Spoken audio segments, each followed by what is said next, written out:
అధ్యక్ష ఇక మనం అధికారంలోకి వచ్చేసరికి అధ్యక్ష పరిస్థితులు గమనించినట్లయితే ఇంకొక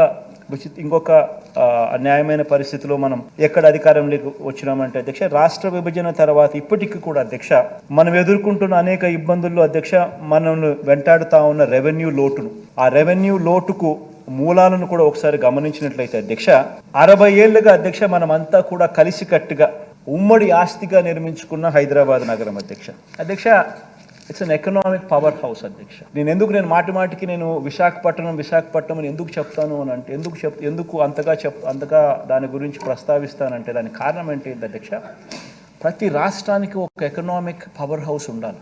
ఒక ఎకనామిక్ పవర్ హౌస్ అనేది రాష్ట్రానికి లేకపోతే, ఒక హైదరాబాదో ఒక బెంగళూరు ఒక చెన్నైయో ఇటువంటి నగరాలు ఏ రాష్ట్రానికైనా లేకపోతే రాష్ట్రానికి సంబంధించిన ఆదాయాలు ఎప్పటికీ పెరగవు.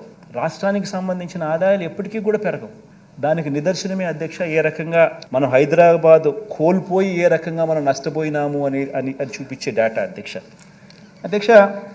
విభజన కారణంగా అధ్యక్ష ఒకసారి గమనించినట్లయితే అధ్యక్ష దాంట్లో స్లైడ్ గమనించినట్లయితే అధ్యక్ష విభజన కారణంగా అధ్యక్ష స్థూల ఉత్పత్తి పరంగా అంటే జిఎస్డిపి పరంగా ఒకసారి గమనించినట్లయితే కంబైన్డ్ రాష్ట్రానికి సంబంధించిన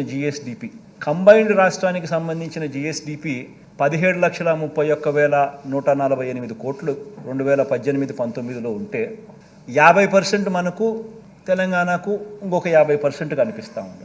కానీ అక్కడ చూడాల్సింది ఏమిటంటే అధ్యక్ష ఆ 50% 58% జనాభాకు, ఈ 50% 42% జనాభాకు.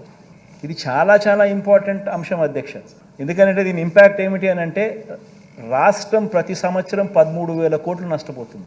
58% జనాభాకు 50% జిఎస్డిపిలో వాటా, ఇంకొక 50% వాటా 42% జనాభాకు.